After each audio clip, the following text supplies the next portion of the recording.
To my YouTube channel. അപ്പം എന്നില്ലേ, ഞാൻ പറയാൻ വന്നത് എന്താ വെച്ചിട്ടുണ്ടെങ്കിൽ, ഇന്നലെ വീഡിയോ ഞാൻ ഇട്ടില്ല കേട്ടോ. കാരണം നല്ല ഫുള്ള് തിരക്കായിരുന്നു. വേറൊന്നുമല്ല, മോൻ്റെ പല്ലിൻ്റെ കാര്യം. ഇപ്പം എന്നും ഇതിങ്ങനെ ഞങ്ങളിപ്പോൾ ആഴ്ചയിൽ ഇപ്പോൾ ഒരു മാസത്തിൽ 3-4 പ്രാവശ്യമായി പോയി വരുന്നത്. അപ്പോൾ ഞാൻ അത് പറയണ്ടല്ലോ, അതിങ്ങനെ എടുത്തെടുത്ത് പറയും കാണിക്കും വേണ്ടല്ലോ വിചാരിച്ചിട്ടാണ് ഇതാക്കിയത്. ഇന്നലെ ഒരു പല്ലടച്ച്, അപ്പം ഇനിയുണ്ട് പോകാൻ വേണ്ടിയിട്ട്. അത് എപ്പോഴും കാണിക്കണ്ടല്ലോ വിചാരിച്ചിട്ടാണ് ഇങ്ങനെ കാണിക്കാത്തത്. ഇന്നലെ എന്ന് പറയുകയാണെങ്കിൽ ഭയങ്കര ലേറ്റായിട്ടാണ് ഞങ്ങളിവിടെ നേരം വൈകിട്ടാട്ടോ വന്നേക്കുന്നത്. വേറെ ഒന്നുമല്ല, ഞങ്ങൾ ഇന്നലെ പോയി വരുമ്പോൾ നല്ലൊരു ട്രാഫിക് ബ്ലോക്ക് ഉണ്ട്. ഞാൻ ഇതിൻ്റെ അകത്ത് ആഡ് ചെയ്യുന്നുണ്ട് കേട്ടോ. നമ്മളെ മെഡിക്കൽ കോളേജ്, കോഴിക്കോടുള്ള മെഡിക്കൽ കോളേജിൻ്റെ അവിടെ ഈ സ്കൂൾ തുറന്നാലുള്ള ഒരു ടൈമിന് വരുന്ന പ്രശ്നമായിട്ടാണ് എനിക്ക് തോന്നുന്നത് കേട്ടോ. അല്ലാണ്ട് ചില സമയങ്ങളിൽ തിരക്കുണ്ടാവാറുണ്ട്, പക്ഷെ ഭയങ്കര ബ്ലോക്കാണ് ഉണ്ടാവുക അവിടെ. രാവിലെ, അതേപോലെ തന്നെ ഉച്ചയ്ക്ക്, വൈകുന്നേരം. ഇത് എന്താ പറയുക, ഞാനൊരു ഇതാക്കിയിടണമെന്നല്ല, പെട്ടെന്ന് ഒരു അപകടം നടന്നാലോ അല്ലെങ്കിൽ പെട്ടെന്ന് സീരിയസ് ആയ കേസ് ഒരു ആംബുലൻസിൽ കൊണ്ടുവരുമ്പോൾ അല്ലെങ്കിൽ വേറെ എന്തോ കൊണ്ടുവരുമ്പോൾ നമ്മൾ അങ്ങനെ അത്രയും, അതായത് നമ്മളെ മെഡിക്കൽ കോളേജിൻ്റെ ഈ കവാടത്തിൻ്റെ അടുത്താണ് ഈ ബ്ലോക്ക് നടക്കുന്നത്. ആ ഒരു സർക്കിളുണ്ട്, കോഴിക്കോട് മെഡിക്കൽ കോളേജിൻ്റെ അവിടെ അറിയുന്നവർക്കറിയാം. ആ സർക്കിൾ മൊത്തമായിട്ട് ബ്ലോക്കാണ്. അപ്പോൾ ഈ വണ്ടി കൊണ്ടൊന്ന് വെറുതെ നിർത്തിയിടുക തന്നെയാണ് കേട്ടോ ചെയ്യുന്നത്. വെറുതെ ബ്ലോക്ക് ഉണ്ടാക്കുക, പ്രത്യേകിച്ച് ഒരു കാര്യമില്ല. ഈ ബസ്സുകളാട്ടോ മെയിൻ. ഈ ബസ് ടൈമിന് എടുക്കാണ്ട് അവിടെ വെച്ച് ബാക്കി വണ്ടികളൊക്കെ വരുമ്പോൾ അവിടെ ബ്ലോക്ക് ആവുക. മെഡിക്കൽ, അതായത് ബാക്കി എല്ലാ സ്ഥലത്തൊന്നും ഭയങ്കര സ്പീഡിൽ വന്ന് നിർത്തുന്നത് കോളേജിൻ്റെ അവിടുന്ന് ഒരുപാട് കയറാനുണ്ടാവുമല്ലോ. അപ്പോൾ അവിടെ വന്ന് നിൽക്കുമ്പോൾ, ബസ് വന്ന് നിൽക്കുമ്പോൾ ബാക്കിൽ വരുന്ന വണ്ടികളൊക്കെ ഇതിന് പുറകെയാവും. അപ്പോൾ നല്ല ബ്ലോക്ക് ഉണ്ടായിരുന്നു. അപ്പോൾ ഒന്ന് ശ്രദ്ധിക്കേണ്ടത് എന്ന് പറയുകയാണെങ്കിൽ, ഞാനിത് പറയണമെന്ന് ചോദിച്ചില്ല, പെട്ടെന്ന് ആർക്കെങ്കിലും സുഖമില്ലാണ്ട് വരുമ്പോൾ അല്ലെങ്കിൽ വേറെ എന്തെങ്കിലും അത്യാവശ്യ നിലയായിട്ട് കൊണ്ടുവരുമ്പോൾ നമ്മളിങ്ങനെ ബ്ലോക്കാക്കി വെച്ചിട്ടുണ്ടെങ്കിൽ 1 മിനിറ്റ് മതി നമ്മളൊരു ജീവൻ്റെ വില, അല്ലേ? 1 മിനിറ്റ് പോയാൽ അത് പോയി. അപ്പോൾ അവിടെ എത്താൻ അത്രയും നേരം വൈകിയിട്ടുണ്ടെങ്കിൽ ആ ജീവൻ പോയിട്ട് പിന്നെ നമ്മൾ ആ ഹോസ്പിറ്റലിൽ കൊണ്ടുപോയിട്ട് എന്താ കാര്യം?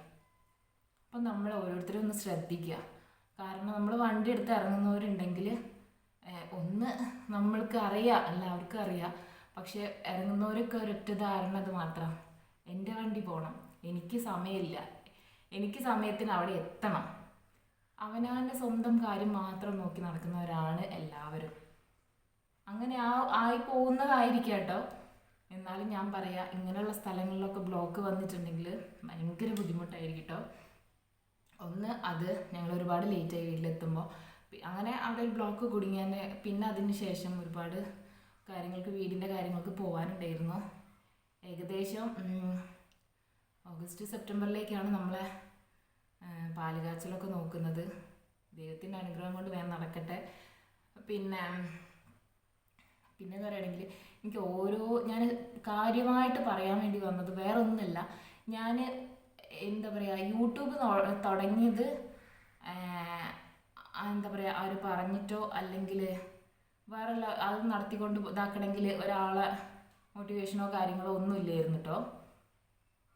പക്ഷേ തുടങ്ങിയതിന് ശേഷം നിർത്താതെ വീഡിയോ, അതായത് ഞാൻ ഇതിൻ്റെ മുമ്പേ കുറച്ച് ബ്രേക്കപ്പ് ആയിട്ടുണ്ടായിരുന്നു, പക്ഷെ എന്നാലും നിർത്താതെ എന്താ പറയുക, വീണ്ടും വീഡിയോസ് ഇടാനുള്ള ഒരു പ്രചോദനം തന്നത് നമ്മളെ യൂട്യൂബറായ റീന ചേച്ചിയാണ്. എൻ്റെ വീഡിയോ റീന ചേച്ചി കാണുന്നുണ്ടെങ്കിൽ, ചേച്ചിയാണോ എന്ന് എനിക്ക് അറിഞ്ഞൂടാ, പക്ഷേ ഞാൻ ചേച്ചി എന്നാണ് വിളിക്കാൻ ഇഷ്ടപ്പെടുന്നത്. കാരണം നമുക്കൊരു ചേച്ചിയായിട്ടും ഒരു ഫ്രണ്ടായിട്ടും ഒക്കെ കൂട്ടാൻ പറ്റുന്നൊരു ചേച്ചിയാണ്.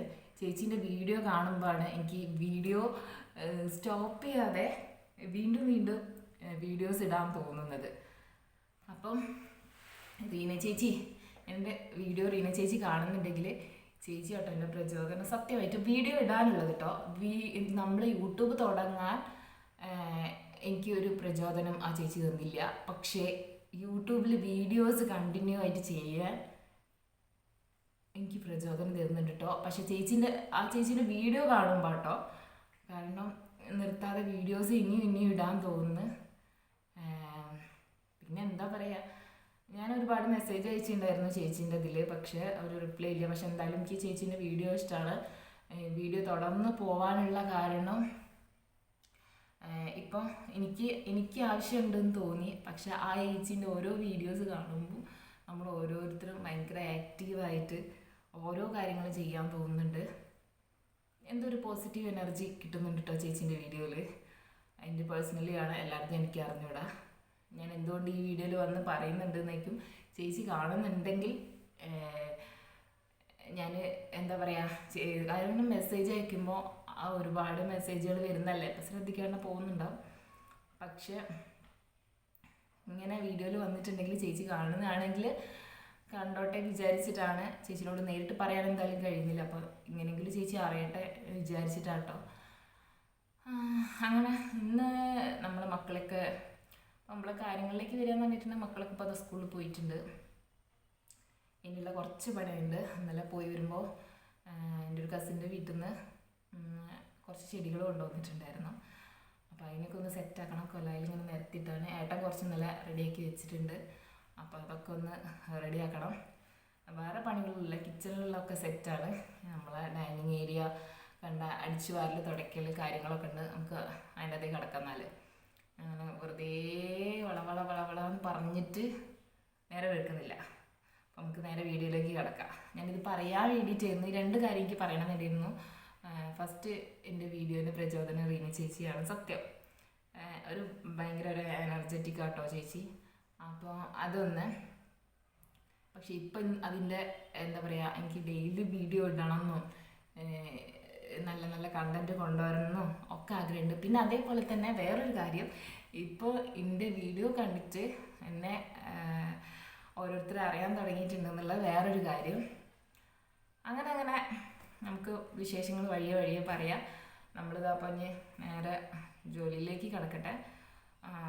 മക്കളൊക്കെ ഇനിയിപ്പം വൈകുന്നേരം 4 മണി 3:30-4 മണിയൊക്കെയാണ് വരാൻ വേണ്ടിയിട്ട്. അപ്പോൾ നമുക്ക് വീഡിയോയിലേക്ക്. ഇന്ന് സേവനവാരമൊന്നുമല്ല കേട്ടോ, ജസ്റ്റ് ഒന്ന് ദിവസം അടിച്ചു വാരി തുടയ്ക്കുന്ന പോലെ തന്നെ എന്നും അടിച്ചു വാരി തുടയ്ക്കില്ല. പിന്നെ മക്കൾ സ്കൂളിൽ പോയതിൻ്റെ ഒരിതുണ്ട്. അവരുണ്ടെങ്കിൽ ഇവിടെ ഒരു യുദ്ധക്കളം പോലെയാണ്, അവിടെയും ഇവിടെയൊക്കെ ഉണ്ടാവും. പിന്നെ ഒരു അടുക്കി പെറുക്കി വെക്കലാണ് എല്ലാം കേട്ടോ. അതേപോലെ തന്നെ അവർ പോയി കഴിഞ്ഞതിന് ശേഷമാണ് ഈ പരിപാടികളൊക്കെ ഞാൻ ചെയ്യുക. കാരണം അവർക്ക് നേരത്തെ പോകണമല്ലോ. അപ്പോൾ അവരെ കാര്യങ്ങളൊക്കെ ക്ലിയർ ചെയ്ത് അവരെ കൊണ്ടാക്കി വന്നതിന് ശേഷമേ ഉള്ളൂ അടിച്ചു വാരൽ, തുടയ്ക്കൽ, വേറെയുള്ള എന്തെങ്കിലും, അതായത് അലക്കൽ, അങ്ങനത്തെ പരിപാടികളൊക്കെ നടത്തുള്ളൂ. കാരണം അവരുണ്ടാകുമ്പോൾ ആ തിരക്കിൽ എന്തായാലും കഴിയില്ല. കാരണം അവർക്ക് 2 ആൾക്കും ഭക്ഷണം വായിൽ വെച്ച് കൊടുത്താലേ തിന്നുള്ളൂ. അല്ലാതെ അവർ എങ്ങനെ കഴിച്ചിട്ടുണ്ടെങ്കിലും കഴിക്കാനും എണീക്കാനൊക്കെ ഭയങ്കര മടി. അപ്പോൾ അവരെ കൂടെ തന്നെ നിൽക്കണം. പിന്നെ വന്നു കഴിഞ്ഞാൽ ഇതിനൊക്കെ ടൈം കിട്ടുള്ളൂ കേട്ടോ. വലിയ ചണ്ടിയൊന്നും ഉണ്ടാവില്ല. അവരത് എന്ന് പറഞ്ഞിട്ടുണ്ടെങ്കിൽ എന്താ പറയുക, ഒരു യുദ്ധക്കളം പോലെ തന്നെ ആകും കേട്ടോ അവിടെ.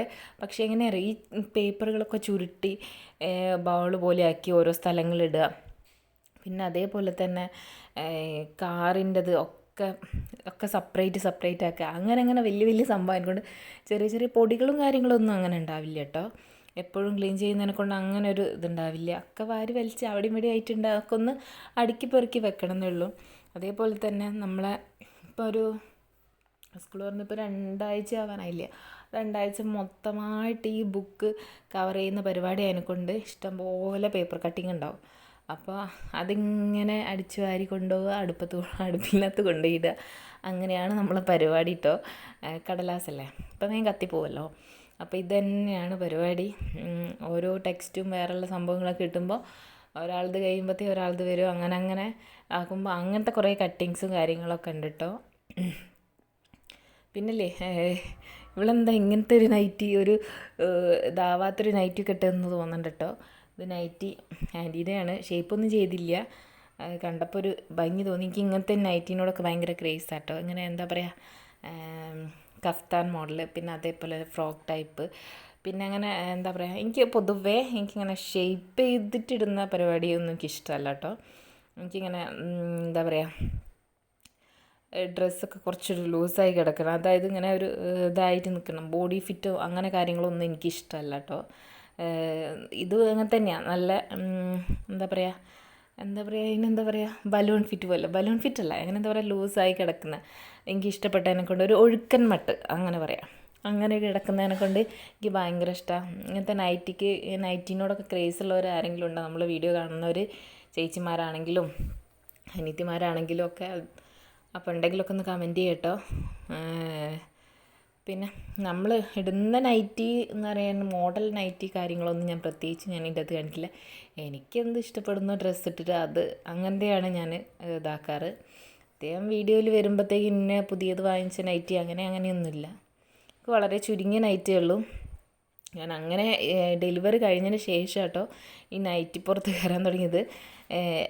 നൈറ്റി പുറത്ത് കയറാൻ തുടങ്ങിയെന്ന് പറഞ്ഞിട്ടുണ്ടെങ്കിൽ രാത്രി എനിക്ക് നൈറ്റി മസ്റ്റ്. പിന്നെ ഇത് പകൽ ഇങ്ങനെ അധികം ഇടാൻ തുടങ്ങിയത് പിന്നെ എൻ്റെ വീട്ടിൽ ഇവിടെ നിൽക്കാൻ തുടങ്ങിയതിന് ശേഷമാണ്. ചുരിദാർ തന്നെയാണ് അധികം യൂസ് ചെയ്യാറ്. ഇപ്പം നൈറ്റി ഇഷ്ടമാണ്. നൈറ്റിനോട് പ്രത്യേകത എല്ലാവർക്കും അങ്ങനെ തന്നെ ആയിരിക്കില്ലേ. അങ്ങനെ ഇഷ്ടപ്പെടുന്നവർ ആരെങ്കിലും ഉണ്ടോ നമ്മളെ വീഡിയോ കാണുന്നവർ? അങ്ങനെ ഉണ്ടെങ്കിൽ ഒന്ന് കമൻറ്റ് ചെയ്യാനാട്ടോ പറഞ്ഞേക്കുന്നത്. പിന്നെ അതേപോലെ തന്നെ ഇങ്ങനെയുള്ള സംഭവങ്ങളൊക്കെ നമ്മൾ എത്ര ഒഴിവാക്കണോ ആ ചണ്ടികളായിരിക്കും അവർക്ക് വേണ്ടി വരുന്നത് കേട്ടോ. വേറൊന്നുമല്ല, ചെറിയ ചെറിയ ബോൾസ് അവിടെയും ഇവിടെയൊക്കെ ആയിട്ട്. പിന്നെ നമ്മളൊരു സാധനം ഒരു സ്ഥലത്ത് വെച്ചോടത്തിൽ കാണില്ല, അത് വേറെ എവിടെയെങ്കിലും ആയിരിക്കും ഉണ്ടാവുക. അങ്ങനെ ഒരു പ്രശ്നം നമ്മൾ തിരഞ്ഞു പിടിച്ചിട്ട് കൊണ്ടുവെക്കണം പിന്നെ ആ സ്ഥാനത്തേക്ക് കേട്ടോ. അങ്ങനെ കുറേ പേപ്പർ കാര്യങ്ങളും ഒക്കെ ഉണ്ടായിരുന്നു. അപ്പോൾ അതിൻ്റെ ഇടയിൽ ഒരു മഴ പെയ്തിട്ടോ. അപ്പോൾ തുണിയെല്ലാം വാരി പിടിച്ച് അകത്ത് കൊണ്ടിട്ട് ഇനി മുകളിൽ അയല കെട്ടിയിട്ടുണ്ട്, അവിടെ കൊണ്ടുപോയി ഇടണം. അങ്ങനെ കുറേ പണികളുണ്ട്. അതിൻ്റെ ഇടയിൽ ഞാൻ പറഞ്ഞില്ലേ ആൻറ്റീൻ്റെ മോളെ വീട്ടിൽ പോയിട്ടുണ്ടായിരുന്നു ഇന്നലെ. അപ്പം വരുമ്പം നാടൻ മുട്ട കൊണ്ടുവന്നിട്ടുണ്ടായിരുന്നു കേട്ടോ. അവൾ കുറച്ച് നാടൻ മുട്ട 10-25 എണ്ണം തന്നിട്ടുണ്ടായിരുന്നു. അപ്പോൾ അതൊക്കെ എടുത്ത് വെച്ച്, അപ്പോൾ ഇതിൻ്റെ അകത്ത് ഈ ഡോറ് വലിച്ചടയ്ക്കുമ്പോൾ 2 മുട്ടകൾ അങ്ങോട്ടും ഇങ്ങോട്ടും കൂട്ടിയിടിക്കുമ്പോഴേ അത് പൊട്ടിപ്പോവുന്നുണ്ട്. അതുകൊണ്ട് ഒന്നുകൂടി സെറ്റ് ചെയ്ത് വെച്ചതാട്ടോ ഞാൻ. മറ്റേ ഇതിൻ്റെ അകത്ത് വെക്കാൻ മാത്രം ആ ഒരു സംഭവമില്ല. അപ്പോൾ മുട്ട ഞാൻ ഇങ്ങനെ ഒരു സംഭവത്തിൽ വെച്ച് കഴിഞ്ഞാൽ ഇതായി നിൽക്കുമല്ലോ എന്ന് വിചാരിച്ചിട്ടാണ് അതിൻ്റെ അകത്ത് വെച്ച്. ഇങ്ങനെ അടിച്ചു വാരലൊക്കെ കഴിഞ്ഞ് ഒന്ന് തുടയ്ക്കുക. അത് ദിവസം ചെയ്തില്ലെങ്കിൽ ഭയങ്കര പ്രശ്നമാണ് കേട്ടോ. എന്താ പറയുക, ക്ലീനായി കിടക്കുമ്പോൾ ഒരു നല്ലൊരു ഇതല്ലേ. വീട്ടിലേക്ക് നമ്മൾ എവിടെയെങ്കിലും പോകുമ്പോൾ ക്ലീനായിട്ട് ഇട്ടിട്ട് ടയേർഡായിട്ട് വീട്ടിലോട്ട് കയറി വരുമ്പോൾ വീട്ടിലേക്ക് കയറി വരാൻ തന്നെ, കാരണം വീട്ടിൽ പോയാൽ പണിയൊന്നുമില്ലല്ലോ, ഫുള്ള് നീറ്റ് ആൻഡ് ക്ലീൻ ആയിരിക്കും. ഫുഡ് ഒന്നും ഉണ്ടാക്കണ്ട, നമ്മൾ പോകുമ്പോൾ അതൊക്കെ ഒന്ന് കുറച്ച് നേരത്തെ എണീച്ചാൽ മതി. അതൊക്കെ ചെയ്ത് വെച്ച് പോയിട്ടുണ്ടെങ്കിൽ തിരിച്ച് വീട്ടിലോട്ട് കയറുമ്പോൾ ഇല്ലേ ഭയങ്കര ഒരു ഫീലായിരിക്കും കേട്ടോ. കാരണം നമ്മൾ പുറത്ത് പോയി വരുമ്പോൾ എന്തായാലും ടയേർഡാവും. അപ്പോൾ വീട്ടിലോട്ട് ഇങ്ങനത്തെ ഒരു ഇതിലേക്ക് കയറി വരുമ്പോൾ വല്ലാത്തൊരു മനസ്സുഖമായിരിക്കും ഉണ്ടാവുക കേട്ടോ. അങ്ങനെ തുണിയെല്ലാം ഇതായി മുകളിൽ കൊണ്ടിട്ട് കഴിഞ്ഞാൽ ശേഷം വീണ്ടും വെയിലിറക്കുന്നത്. അപ്പം ഞാൻ മക്കളെ കോട്ടൊക്കെ നനഞ്ഞിട്ടായിരുന്നു കേട്ടോ. അതൊക്കെ ഒന്ന് വെയിലത്തിട്ടിട്ട് ഇതാക്കിയിട്ട് അകത്തേക്ക് എടുത്ത് വെക്കാൻ ചോദിച്ച് കുറച്ച് നേരം വെയിലത്ത് കിടക്കട്ടെ ചോദിച്ച്. അതിൻ്റെ ഇടയിൽ ഞാൻ അവിടെ പോയി വരുമ്പോൾ കസിൻ്റെ വീട്ടിൽ പോയി വരുമ്പോൾ കുറേ ചെടി കൊണ്ടുവന്നിട്ട് കേട്ടോ. ഇൻഡോർ പ്ലാന്റ്സും ഉണ്ട്, ഔട്ട്ഡോറും ഉണ്ട് കേട്ടോ. ഇൻഡോറൊക്കെ എടുത്തിട്ട് ഏട്ടാ ബക്കറ്റിൻ്റെ അകത്ത് വെള്ളത്തിൻ്റെ അകത്ത് ആക്കിയിട്ട് വെച്ചിട്ടുണ്ട്. പിന്നെ ഔട്ട്ഡോർ എന്ന് പറയുകയാണെങ്കിൽ നമ്മളെ വെറൈറ്റി കളറായിട്ടുള്ള കടലാസ് പൂവില്ലേ, അതിൻ്റെ ഒരു വെറൈറ്റി കളക്ഷൻ തന്നെ അവിടെ ഉണ്ട് കേട്ടോ. അപ്പോൾ അവിടുന്ന് കുറച്ച് എന്തായാലും മഴയാകുമ്പോഴാണല്ലോ നമ്മൾ ചെടികളൊക്കെ കട്ട് ചെയ്യുന്നതും കിളിർത്ത് വരാൻ വേണ്ടിയിട്ട് കട്ട് ചെയ്ത് കൊടുക്കുന്നതും. പിന്നെ അതേപോലെ തന്നെ ചെടികളൊക്കെ കുഴിച്ചിടുന്നത് ഈ ഒരു ടൈമിനാണല്ലോ. അപ്പോൾ അവർ കട്ട് ചെയ്യാൻ പോകുമ്പോൾ ഞാൻ കുറച്ച് ചെടികളൊക്കെ കൊണ്ടുവന്ന് ഒരു 4-5 കളറ് കടലാസ് പൂവിൻ്റെ ഉണ്ട് കേട്ടോ. അതേപോലെ തന്നെ പല ടൈപ്പ് ഓർക്കിഡല്ല നമ്മളെ എന്താ പറയുക, മണി പ്ലാന്റിൻ്റെ ഉണ്ട്. അതൊക്കെ ഇൻഡോറാട്ടോ. ഒക്കെ വെള്ളത്തിൽ വെച്ചിട്ടുണ്ട്. നമുക്ക് നല്ലൊരു പോട്ടൊന്നും കിട്ടിയിട്ടില്ല, അതിനൊക്കെ ഇതാക്കിയിട്ട് വേണം സെറ്റ് ചെയ്തിട്ട് വെക്കാൻ. അതുവരെ അവിടെ കെട്ട വിചാരിച്ചതാണ്. അതൊക്കെ ഒന്ന് സെറ്റ് ചെയ്യണം. അപ്പോൾ ഇന്ന് എന്ന് പറയുകയാണെങ്കിൽ ഇവന്മാരൊക്കെ ഒന്ന് ജസ്റ്റ് ഒന്ന് മണ്ണിൽ നമ്മൾ വേര് പിടിക്കാൻ വേണ്ടിയിട്ട് നമ്മൾ ഈ മുമ്പ് ഒരു ലൈറ്റ് പിങ്ക് കടലാസ് പൂവിൻ്റെ ഒരു ഇതുണ്ട്. അപ്പം പൂവിടാനൊക്കെ തുടങ്ങിയിട്ടോ. ആൾക്ക് ഒന്ന് അങ്ങനെ മരുഭൂമിയിൽ ചെടി പോലെ കിടക്കുന്നുണ്ടായിരുന്നു. ഇപ്പോൾ ആളൊക്കെ കുറച്ച് കിളിർത്തൊക്കെ വന്ന്, മഴയൊക്കെ ഉണ്ടില്ലേ, കിളിർത്തൊക്കെ വന്ന് കുറച്ച് പൂവിടാനൊക്കെ തുടങ്ങിയിട്ടോ.